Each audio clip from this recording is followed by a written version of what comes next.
Les cons ça ose tout, c'est même à ça qu'on les reconnaît.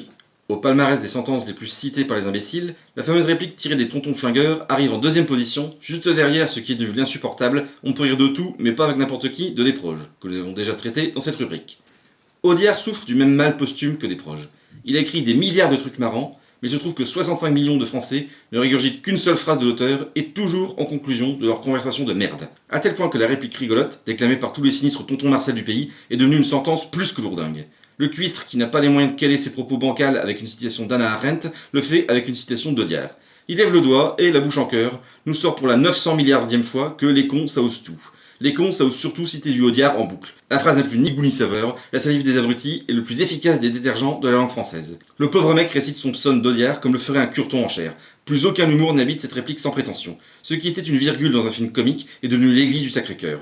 Quand on transforme une blagounette en arrogante meringue littéraire, on devrait avoir le droit de tirer à vue. Tant que ce droit n'a pas été inscrit dans la loi, il vaut mieux se maîtriser. Lorsque quelque part vous entendez quelqu'un qui commence par « comme disait Audiard », vous avez juste le temps d'évacuer les lieux avant de vous farcir encore une fois « les cons ça ose tout ».